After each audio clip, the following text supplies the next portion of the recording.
Marine shouted die and struck her. Seconds later, he faced a SEAL special ops expert. The crowded sports bar in downtown San Diego buzzed with the usual Friday night energy. Military personnel from nearby bases mixed with civilians, creating the kind of atmosphere that could either lead to great friendships or explosive confrontations. The dim lighting cast long shadows across the wooden tables where groups of people gathered around flickering televisions showing various sporting events. Sarah Chin had just finished her shift as a nurse at the Naval Medical Center and decided to meet her college friend Maya for drinks. She wore simple jeans and a Navy Medical Corps t-shirt, her black hair pulled back in a neat ponytail.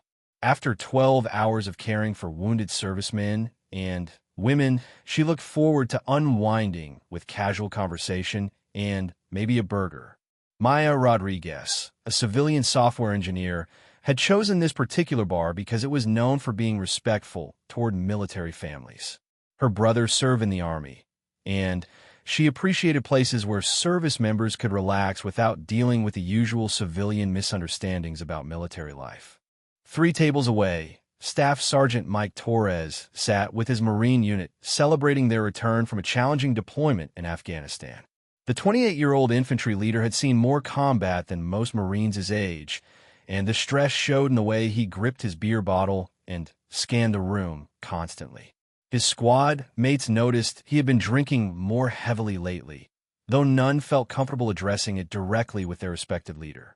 Torres had earned his reputation through courage under fire and unwavering loyalty to his men. During their recent deployment, he had led numerous successful missions and brought every Marine under his command home alive.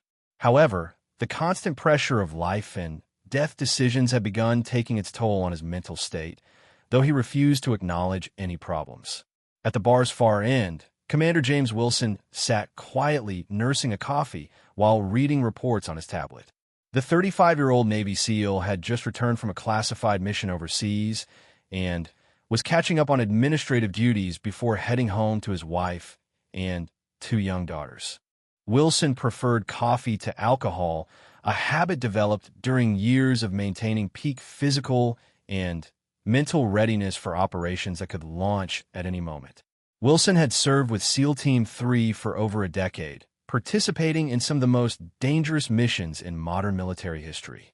His calm demeanor and analytical mind made him effective both in combat situations and in the complex political environments that often surrounded special operations.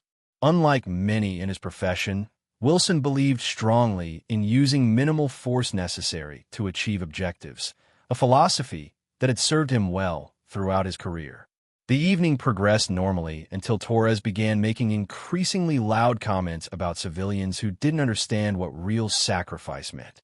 His squad mates tried redirecting his attention to lighter topics, but the alcohol had amplified frustrations he had been carrying since returning stateside. Sarah and Maya were discussing Maya's upcoming wedding plans when Torres stumbled toward their table. His Marines followed at a distance, unsure whether to intervene with their sergeant, who had always been a strong leader but was clearly struggling with something deeper than a few drinks. "Excuse me, ladies," Torres said, his words slightly slurred but still coherent. "I couldn't help but notice that Navy shirt. You serve." Sarah looked up politely, recognizing the signs of serviceman who had been drinking, but hoping to keep the interaction friendly. "I'm a nurse at the Naval Medical Center. We appreciate everything you Marines do." Torres nodded, but his expression remained stern. "Medical, huh? Safe job. Real safe compared to what some of us do." Maya sensed tension building and tried to redirect the conversation. "We were talking about how grateful we are for everyone's service. Can we buy your table around?" The offer seemed to irritate Torres further rather than defuse the situation. "Grateful? You civilians are all the same. You have no idea what grateful really means. You sit here in your safe little lives while people like me watch friends die." Sarah stood up slowly, her nursing training helping her recognize signs of post-traumatic stress beneath Torres's aggressive exterior. "You're absolutely right that we can't fully understand what you've experienced. But we do respect and honor your service. Torres stepped closer, his voice rising above the bar's ambient noise. Respect? Honor? Those are just words you throw around to make yourselves feel better about not serving. Other patrons began turning to watch the developing confrontation. Wilson noticed the situation from across the room and began moving closer, though he remained in the background to assess whether intervention was necessary. "Listen, Sergeant," Sarah said, noting his rank insignia. "I work with wounded warriors every day. I've seen what combat can do, and I have nothing but admiration for your courage." Torres's face reddened with anger. "You think working in a hospital makes you understand combat? You think changing bandages makes you a warrior?" His squad mates finally approached their table. Corporal Jackson, Torres's most trusted subordinate, placed a gentle hand on his sergeant's shoulder. "Come on, Sarge. Let's get some air." Torres shrugged off Jackson's hand violently. "Don't touch me. I'm talking to these heroes who think they understand sacrifice." The situation escalated rapidly as Torres began shouting about how civilians and medical personnel lived comfortable lives while infantry marines died in foreign deserts. His words became increasingly incoherent and aggressive, causing other patrons to move away from the area. Wilson moved closer, positioning himself within quick response distance while appearing to remain focused on his tablet. His years of tactical training had taught him to read body language and assess threat levels, and Torres was displaying classic signs of someone whose control was slipping dangerously. Maya tried to de-escalate by suggesting they leave, but Torres blocked their path. "Nobody leaves until I'm finished talking. You people need to hear what real service looks like." Sarah maintained her composure despite growing concern. Her medical training included dealing with agitated patients, but this situation felt different. Torres was clearly a trained combatant whose inhibitions had been compromised by alcohol and whatever psychological trauma he was carrying. "Sergeant Torres," she said, having read his name tape, "you're obviously dealing with a lot right now. Maybe talking to someone professionally would help." The suggestion triggered an explosive reaction. Torres's face contorted with rage as he interpreted her words as an attack on his mental stability. "You think I'm crazy? You think I need some shrink to tell me how to feel about watching my friends get blown up?" The bar's atmosphere had completely changed. Conversations stopped as everyone focused on the confrontation. The bartender reached for the phone to call security, while several Marines from other tables stood up, uncertain whether to support their fellow Marine or intervene to protect the women. Torres continued his tirade, his words becoming increasingly threatening. "You medical people think you're so important, but you've never held a dying Marine in your arms. You've never made life and death decisions." Sarah remained calm despite feeling genuinely threatened. "You're right that I haven't experienced combat, but I have held dying Marines, Sergeant. I've been with them in their final moments, and every single one was brave beyond measure." Her words seemed to penetrate Torres's alcohol-fueled rage for a moment. His expression flickered between anger and something approaching recognition. But the pause was brief before his fury returned even stronger. "Don't you dare pretend to understand," he screamed, causing everyone in the bar to turn their full attention to the confrontation. "You weren't there when Rodriguez got hit by that IED. You weren't there when we couldn't save him." Wilson recognized that Torres was experiencing a psychological break triggered by grief and survivor's guilt. The SEAL commander had seen similar reactions in combat veterans who hadn't received proper support for processing traumatic experiences. However, Torres's increasing agitation made him a genuine threat to everyone nearby. Jackson and the other Marines tried again to calm their sergeant. "Sarge, Rodriguez wouldn't want this. Let's honor his memory the right way." Torres whirled on his own men with fury. "Don't tell me what Rodriguez would want. You weren't his squad leader. I was responsible for him." The revelation that Torres was carrying guilt over losing a Marine under his command explained much of his current behavior. Wilson understood the psychological weight of leadership responsibility and how it could destroy even the strongest warriors if not properly addressed. Sarah's nursing instincts kicked in as she recognized Torres's behavior as a psychological medical emergency rather than simple aggression. Sergeant, losing someone under your command isn't your fault. Rodriguez knew the risks, just like you did. Torres's response was immediate and violent. Shut up. You don't know anything about Rodriguez. You don't know anything about responsibility. His shouting attracted the attention of the bar security staff, but they hesitated to approach a clearly agitated Marine who appeared to be having some kind of breakdown. The situation required careful handling to avoid making things worse. Maya grabbed Sarah's arm, trying to pull her friend away from Torres, but he stepped directly in front of them, blocking any exit route. His Marines surrounded the area, unsure whether to physically restrain their sergeant or continue trying to talk him down. Nobody leaves until you understand what sacrifice really means, Torres yelled, his voice carrying across the entire establishment. You people live in your safe little worlds while we bleed and die for you. Wilson closed his tablet and stood up, recognizing that the situation was about to cross the line from verbal confrontation to potential physical violence. His SEAL training included extensive experience in hostage situations and psychological crisis management, skills that appeared necessary to prevent this confrontation from ending badly for everyone involved. Torres continued his increasingly erratic rant, his words mixing legitimate grievances about civilian military understanding with alcohol-fueled paranoia and misdirected grief. The combination created a dangerous psychological state where rational discussion became nearly impossible. Sarah tried one more time to reach Torres on a professional level. Sergeant, I can see you're in pain. Let me help you connect with resources that can actually address what you're going through. Torres's reaction was explosive and immediate. I don't need your help. I don't need anyone's help. What I need is for people like you to stop pretending you care. His voice rose to a roar as he continued. You want to help? Go back in time and save Rodriguez. Go back and make those IED fragments miss him. Go back and let me take his place.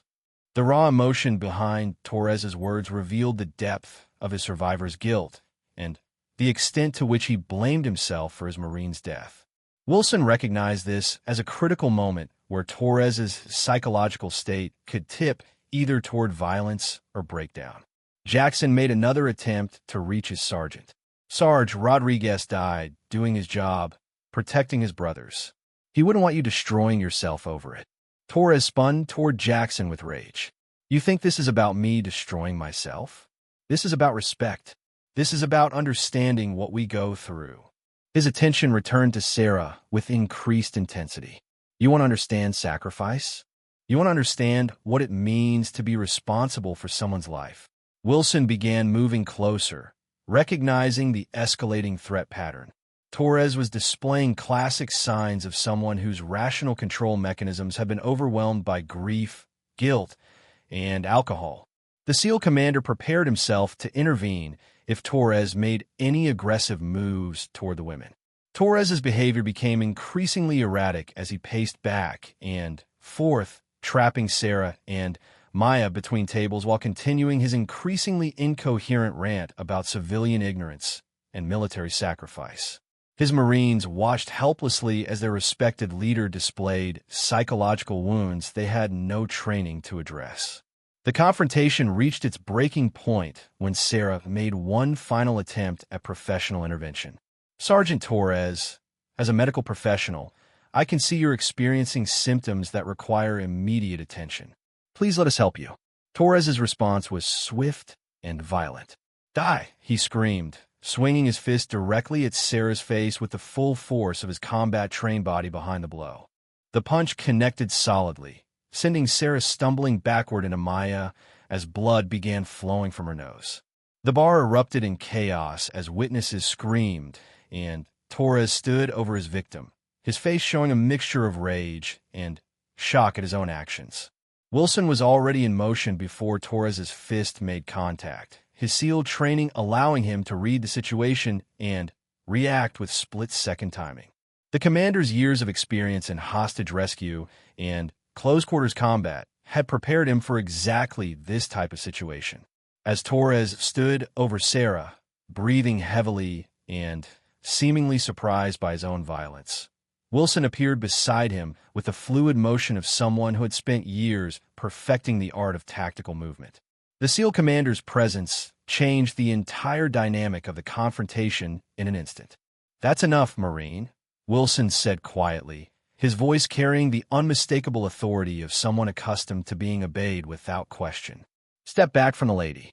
Torres turned toward Wilson, his alcohol-clouded mind taking several seconds to process the appearance of this new factor in the situation. The SEAL commander stood calmly, but ready, his posture indicating complete confidence in his ability to handle whatever Torres might attempt.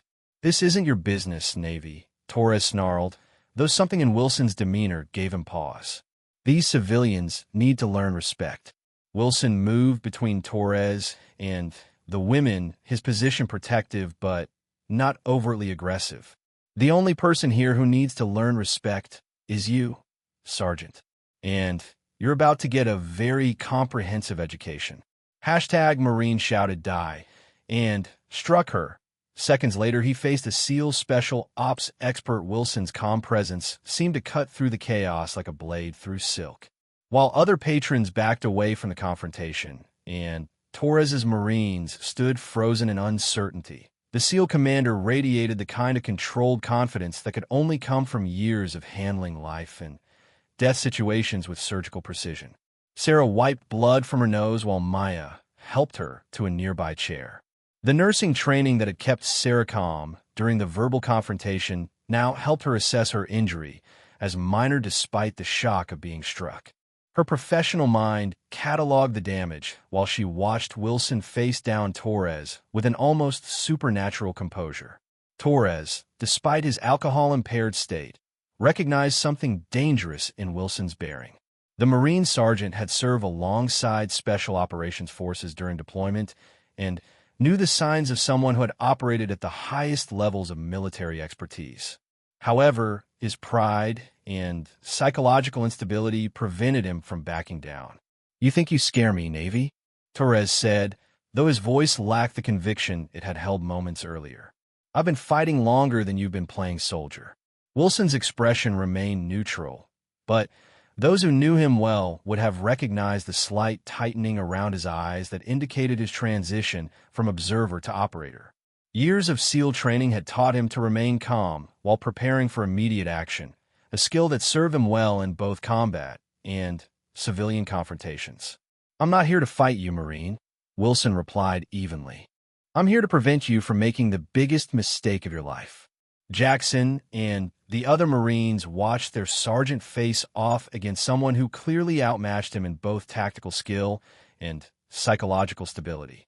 They had seen Torres in combat and knew his capabilities, but they also recognized that he was operating at perhaps 20% effectiveness due to alcohol and emotional trauma. The bar's atmosphere had become electric with tension.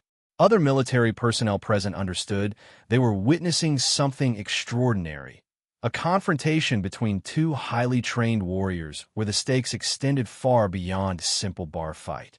This was about honor, discipline, and the fundamental principles that separated professional soldiers from common thugs. Torres attempted to circle around Wilson to get closer to Sarah, but the SEAL commander matched his movement with fluid precision, maintaining his protective position without appearing aggressive. Wilson's tactical awareness allowed him to track Torres's movement while simultaneously monitoring the positions of everyone else in the immediate area. "She disrespected the Corps," Torres said, his words slurring slightly. "Civilians don't get to judge Marines." Wilson shook his head slowly. "That woman is a Navy medical professional who spends her days treating wounded Marines. She's shown more respect for your Corps than you're showing right now." The words seemed to penetrate Torres's fog of rage and alcohol for a moment. His expression flickered as he processed Wilson's statement, but his psychological instability quickly reasserted itself. "You don't understand what we've been through," Torres said, his voice rising again. "You sit in your fancy SEAL teams while we do the real fighting." Wilson's response was delivered with a kind of quiet authority that made even experienced warriors pay attention. Sergeant, I've done 17 combat deployments across 3 different theaters. I've lost friends, made hard decisions, and carried responsibility for men's lives. The difference between us isn't our experience. It's how we handle that experience. Torres's Marines exchanged glances as they recognized the truth in Wilson's words. Their sergeant was clearly outmatched, not just physically, but intellectually and emotionally by someone who had faced similar challenges without losing his fundamental discipline and humanity. The confrontation took on a different character as Torres began to realize he was dealing with someone who couldn't be intimidated or dismissed. Wilson's calm confidence suggested capabilities that went far beyond what Torres could match in his current state. "You think you're better than me?" Torres demanded, though his voice carried less conviction than before. Wilson remained perfectly still, his hands relaxed at his sides, but ready to react with lightning speed if necessary. "I think you're a good Marine who's having a bad night, and making choices you'll regret tomorrow." Sarah watched the exchange with professional interest despite her injury. As a medical professional who worked with combat veterans, she recognized Wilson's approach as textbook crisis intervention, maintaining calm authority while offering Torres a face-saving way to de-escalate the situation. Maya had called 911 on her phone, but she whispered to Sarah that help was at least 10 minutes away. The situation would be resolved one way or another long before civilian authorities could intervene. Torres made his next move suddenly, attempting to rush past Wilson toward Sarah with obvious intent to continue his attack. The Marine's combat training was evident in his technique, but his impaired state made him telegraphic and predictable. Wilson's response was a masterpiece of controlled violence. His movement seemed almost casual as he intercepted Torres's charge, using the Marine's momentum against him with a technique that combined elements of close-quarters combat training with pure physics. Torres found himself face down on the floor before he fully understood what had happened. Wilson had used a joint lock that applied just enough pressure to control Torres without causing permanent damage, the kind of precision that required thousands of hours of training to execute properly. "Stay down, Marine," Wilson said quietly, maintaining the lock with effortless control. "This ends here." Torres struggled briefly, but quickly realized that Wilson's position made resistance both painful and futile. The SEAL commander had applied the hold with surgical precision, making it clear that he could increase pressure significantly if necessary, while currently using only the minimum force required to maintain control. Jackson approached cautiously, unsure whether to help his sergeant or acknowledge that Wilson had done what Torres's own Marines couldn't: stop their leader before he destroyed his career and possibly hurt more people. "Is he okay?" Jackson asked, genuine concern for Torres evident in his voice. Wilson nodded without relaxing his hold. "He'll be fine physically, but he needs professional help for what's really going on here." Sarah stood up despite Maya's protests, her medical training compelling her to check on Torres even after he had attacked her. "Let me examine him," she said to Wilson. Wilson adjusted his position to allow Sarah access while maintaining control of Torres. "Be careful. He's still unstable." Sarah knelt beside Torres, her professional demeanor intact despite the blood still trickling from her nose. "Sergeant Torres, I'm going to check your vital signs. Don't try to move." Torres looked up at Sarah with confusion, unable to understand why someone he had just attacked was now showing concern for his welfare. The cognitive dissonance seemed to crack through his alcohol-fueled rage for the first time all evening. "Why are you helping me?" Torres asked, his voice barely above a whisper. Sarah continued her examination while answering. "Because you're hurt, and helping hurt people is what I do." The simple statement seemed to have a profound impact on Torres. His expression shifted from anger to something approaching shame as the reality of his actions began penetrating his impaired consciousness. Wilson maintained his hold, but reduced the pressure slightly as Torres showed signs of genuine de-escalation. "Sergeant, You need to understand something very clearly.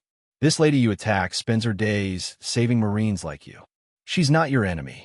Torres closed his eyes, and for the first time all evening, his voice carried genuine emotion rather than rage. "Rodriguez died because of me. I was supposed to protect him." Sarah exchanged a glance with Wilson, both recognizing that Torres had finally reached the core of his psychological crisis. This wasn't about civilian-military relations or respect for the Corps. It was about survivors' guilt and a Marine leader who blamed himself for losing a man under his command. "Tell me about Rodriguez," Sarah said gently, continuing her medical assessment while addressing Torres's emotional needs. Wilson relaxed his hold further, but remained ready to reassert control if necessary. His SEAL training included psychological operations and crisis intervention, skills that were proving as valuable as his combat techniques in resolving this situation. Torres's voice broke as he began speaking about his lost Marine. He was 19, just turned 19 2 days before the patrol. Smart kid, wanted to be a teacher when he got out. Always talking about the school he was going to build in his hometown. The bar had become completely quiet as everyone listened to Torres finally, expressing the grief and guilt he had been carrying since returning from deployment. His Marines moved closer, recognizing their sergeant's pain, even if they hadn't known how to address it before. Sarah's voice remained gentle, but professional. "What happened to Rodriguez wasn't your fault, Sergeant. Combat is unpredictable, and leaders can't control every variable." Torres shook his head as much as Wilson's hold would allow. "I chose the route. I made the decision that put him in the wrong place at the wrong time." Wilson spoke with the authority of someone who had made similar decisions under fire. Every leader in combat makes route decisions based on the best available information. You couldn't have known about that, i.e., Jackson found his voice for the first time since the confrontation began. "Sarge, Rodriguez volunteered for point that day. He insisted on taking the position." Torres looked up at his corporal with surprise. "What are you talking about?" Jackson continued, his voice steady despite the emotional weight of his words. "Rodriguez came to me before the patrol. He said he wanted point position because he was the best at spotting trouble. He made the choice, Sarge. You didn't put him there. He put himself there to protect the rest of us." The revelation seemed to hit Torres like a physical blow. His body went completely slack in Wilson's hold as he processed information that fundamentally changed his understanding of Rodriguez's death. Sarah watched Torres's vital signs carefully as he absorbed Jackson's words. "Sergeant, survivor's guilt is a normal response to losing someone under your command. But it doesn't mean you're responsible for every outcome." Wilson gradually released his hold as Torres showed no signs of renewed aggression. The Marine sergeant remained on the floor, but not because he was being restrained. He was processing emotions and information that had been locked away behind anger and alcohol for months. "I should have known," Torres said, though his voice lacked the conviction of his earlier statements. "I should have seen the signs." Wilson stood up slowly, maintaining a protective position near Sarah, but allowing Torres space to work through his emotional crisis. "The only signs you could have seen would have required supernatural powers. IEDs don't announce themselves." Sarah completed her assessment of Torres and concluded he had suffered no significant physical harm from Wilson's restraint technique. However, she remained concerned about his psychological state and the potential for self-harm once the full weight of his actions became clear to him.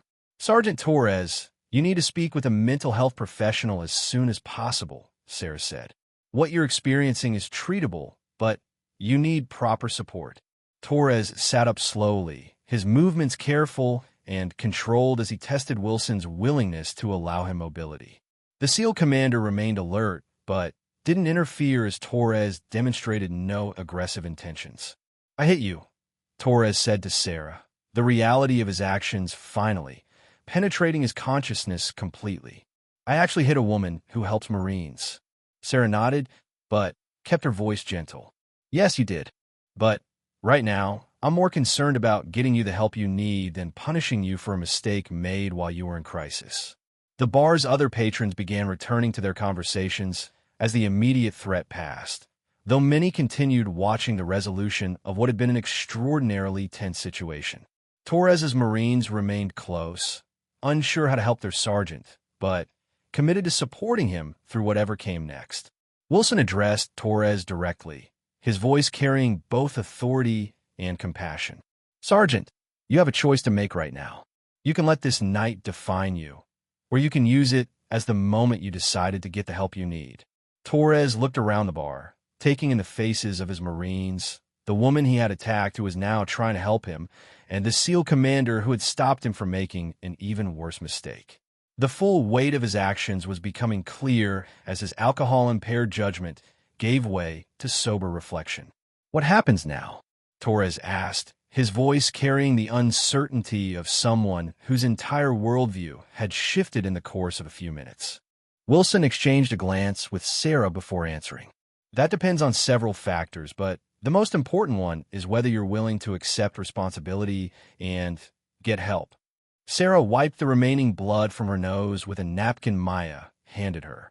Despite her injury, her primary concern remained Torres's mental health and the potential for this crisis to become a catalyst for positive change rather than career destruction. "I want to press charges," Maya said suddenly, speaking for the first time since Torres had struck Sarah. "He assaulted my friend." Torres closed his eyes, accepting the consequences of his actions with the resignation of someone who understood he had crossed a line that couldn't be uncrossed. His Marines looked stricken, knowing that criminal charges could end their sergeant's career and possibly result in imprisonment. Sarah held up a hand to her friend. "Maya, I appreciate your concern, but let's think about this carefully. Sergeant Torres is clearly dealing with combat trauma and needs medical intervention more than criminal punishment." Wilson observed the exchange with interest, recognizing Sarah's approach as both professionally appropriate and personally generous given what Torres had done to her. The SEAL commander had seen how different responses to similar situations could either destroy lives or create opportunities for healing and growth. Torres opened his eyes and looked directly at Sarah. "Ma'am, I don't deserve your consideration. I attacked you without provocation, and I need to face the consequences of that choice." The statement marked a fundamental shift in Torres's psychological state. The rage and defensiveness that had characterized his earlier behavior had been replaced by genuine remorse and acceptance of responsibility. Jackson spoke up on behalf of his unit. "If there's any way to handle this that gets Sergeant Torres the help he needs while acknowledging what he did wrong, we'd be grateful. He's been a good leader, and Rodriguez's death has been eating at him since we got back." Wilson considered the various factors involved in the situation. As a military officer, he understood the importance of discipline and consequences. As someone who had dealt with combat trauma, he recognized the opportunity to address underlying causes rather than simply punish symptoms. "There might be a way to handle this that serves everyone's interests," Wilson said carefully. "But it would require Sergeant Torres to commit completely to getting professional help and making amends for his actions."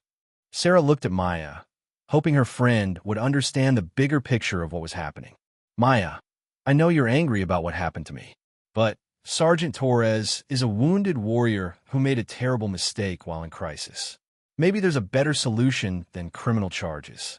Maya struggled with conflicting emotions, anger at Torres for attacking her friend, sympathy for his obvious psychological pain, and uncertainty about what would actually serve justice in this complex situation.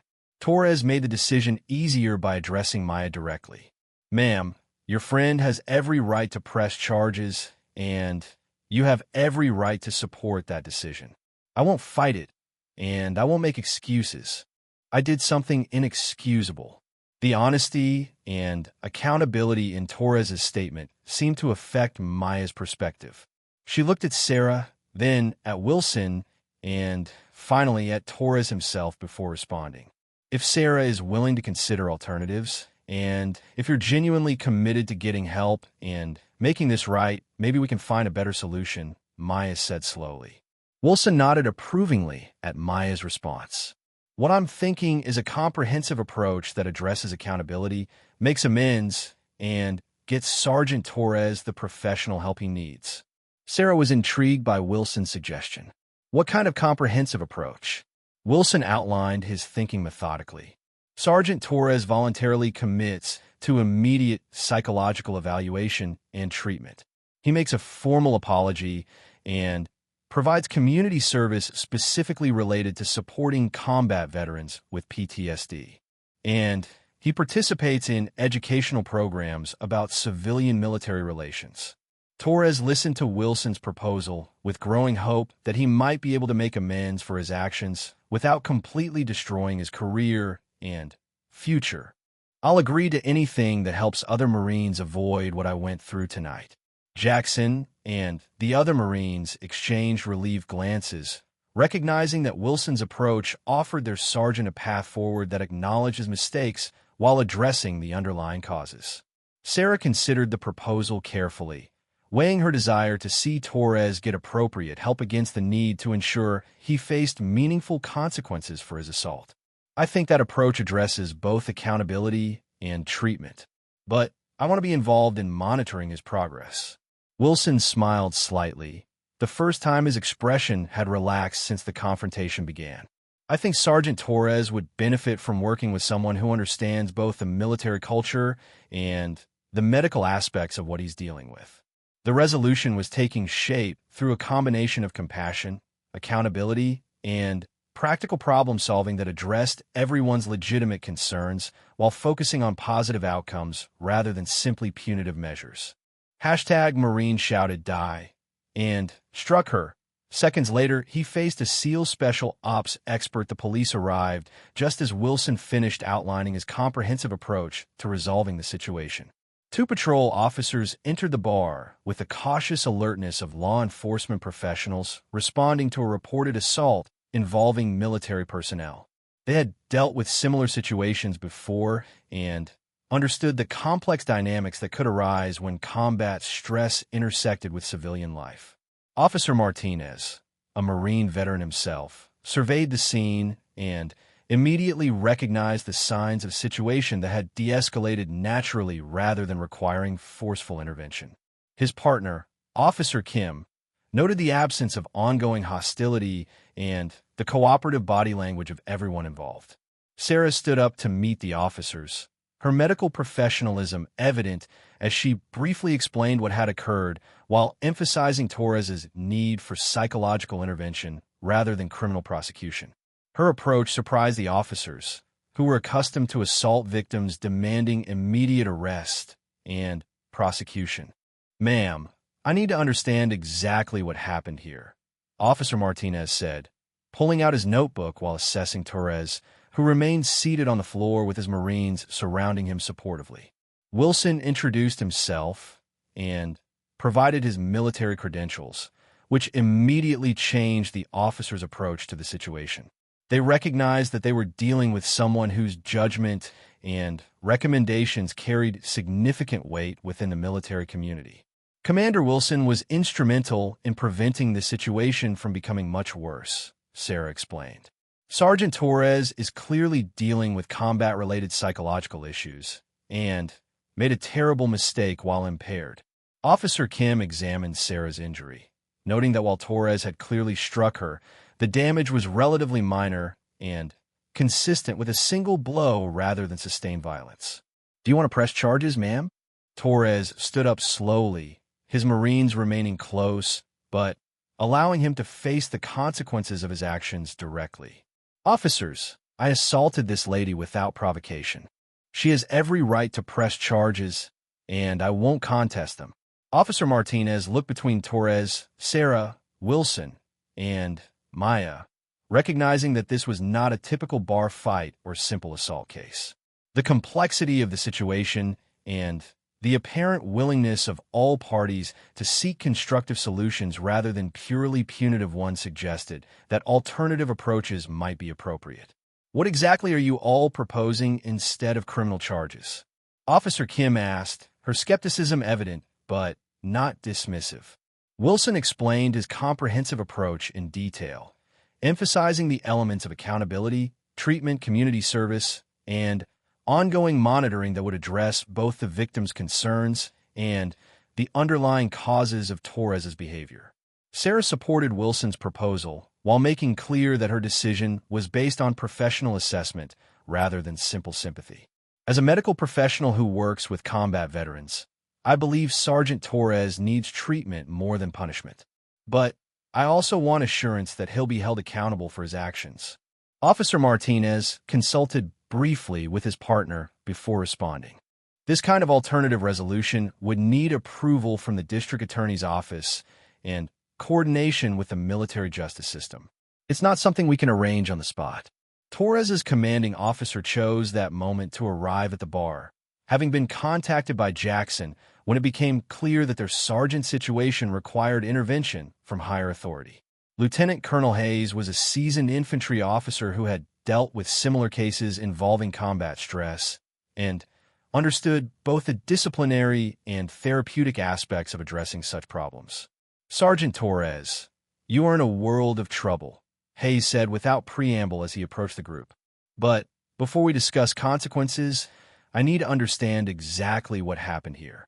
Wilson provided a comprehensive briefing to Hayes, covering Torres's psychological state, the assault on Sarah, the intervention, and the proposed alternative resolution. Hayes listened without interruption, his expression grave but thoughtful as he processed the information. Sarah introduced herself to Hayes and provided her medical assessment of Torres's condition, emphasizing her belief that immediate psychological intervention was more critical than disciplinary action, though she acknowledged that both were necessary. "Colonel, I want to take full responsibility for my actions," Torres said, his voice steady despite the obvious stress of facing his commanding officer under such circumstances. "I have no excuse for what I did, but I want to make it right if possible." Hayes studied Torres carefully, seeing past the immediate crisis to the Marine he had known before deployment, a competent leader who had brought his men home safely despite facing extraordinary challenges. "Sergeant, you've served with distinction for 7 years. This incident is completely out of character for you." Jackson spoke up in support of his sergeant. "Sir, Sergeant Torres has been struggling since we lost Rodriguez. He's been blaming himself for something that wasn't his fault, and tonight it all came out in the worst possible way." Hayes nodded, understanding the psychological dynamics that had contributed to Torres's breakdown. "That doesn't excuse assaulting a civilian corporal, but it does explain it." Maya had been listening to the conversation with growing understanding of the complex factors involved in the situation. "I'm not military, but I can see that Sergeant Torres is dealing with something much bigger than just anger management. If there's a way to address the real problem while making sure he's accountable for what he did to Sarah, I support that approach." Officer Martinez consulted his notes and considered the various perspectives being presented. This is definitely not a standard assault case. Everyone involved seems more interested in solving the underlying problem than pursuing traditional criminal justice. Wilson addressed the group with the analytical approach that had served him well in complex operational environments. "What we have here is an opportunity to create a model for handling similar situations involving combat veterans.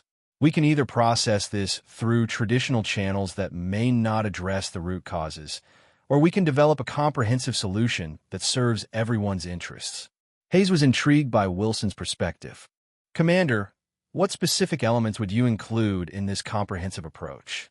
Wilson outlined his proposal in detail: immediate psychological evaluation and treatment through military medical channels, formal written apology to Sarah and Maya, community service working with veteran support organizations, participation in programs addressing civilian-military relations, regular progress reports to both his chain of command and Sarah as the victim, and completion of alcohol counseling to address the substance abuse that had contributed to his loss of control.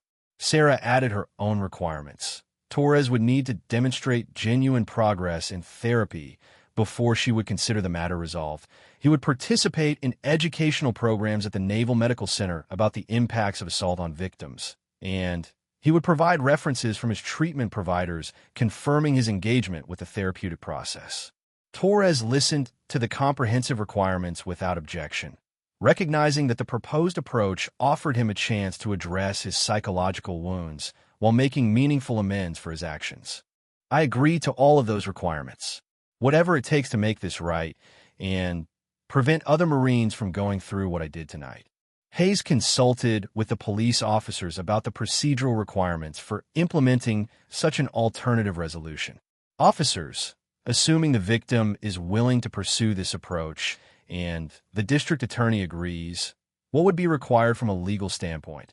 Officer Kim explained the process for diverting criminal cases toward treatment and community service alternatives, noting that such arrangements required careful documentation and monitoring to ensure compliance.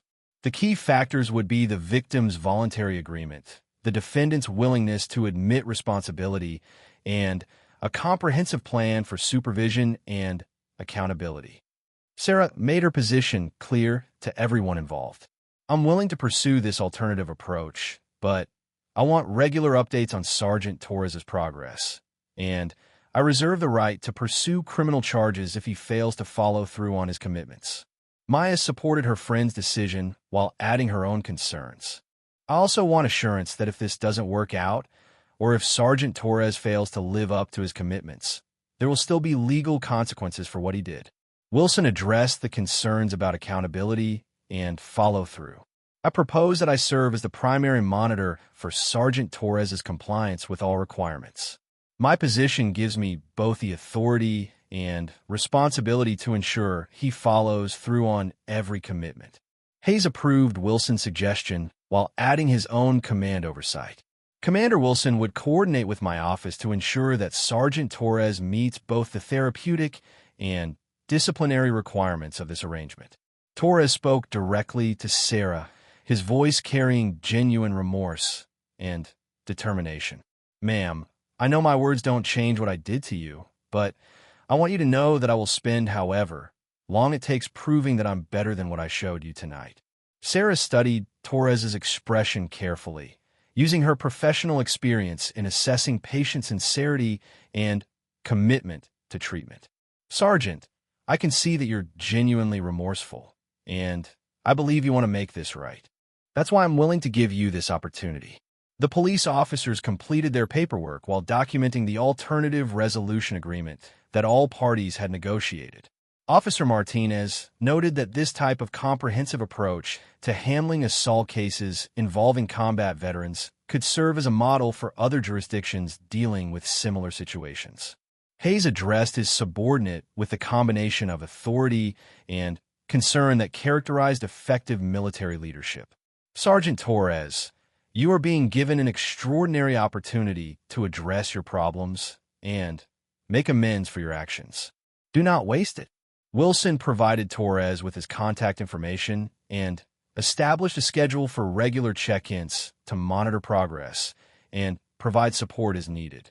Sergeant, you're not going through this alone, but you're responsible for doing the work.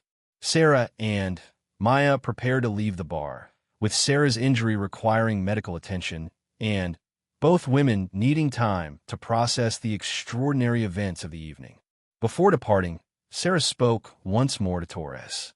Sergeant Torres, I hope you understand that my willingness to pursue this alternative approach isn't about minimizing what you did. It's about believing that people can change and heal if they're willing to do the difficult work required. Torres stood at attention as Sarah and Maya prepared to leave. Ma'am, I understand completely. I won't let you down. Jackson and the other Marines remained with their sergeant as plans were finalized for his immediate entry into psychological treatment. They had witnessed their leader at his lowest point, but they had also seen his genuine commitment to making amends and getting the help he needed.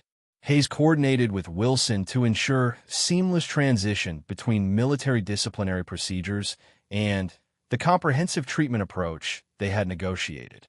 Commander, I appreciate your intervention tonight, and your willingness to monitor Sergeant Torres's progress. Wilson accepted the responsibility with the same seriousness he brought to his SEAL operations. Colonel, helping wounded warriors is part of our duty. Sergeant Torres has the potential to recover from this and become an advocate for other Marines facing similar struggles. The evening concluded with Torres entering immediate psychological evaluation while beginning the process of formal apology and community service that would constitute his path toward making amends.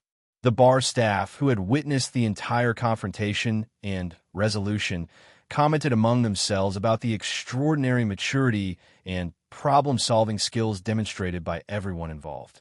Officer Martinez filed his report with detailed notes about the alternative resolution approach, recommending that similar cases be handled through comprehensive programs addressing both accountability and treatment rather than traditional criminal prosecution alone. Sarah received medical attention for her injury while reflecting on the evening's events and her decision to pursue restorative rather than punitive justice.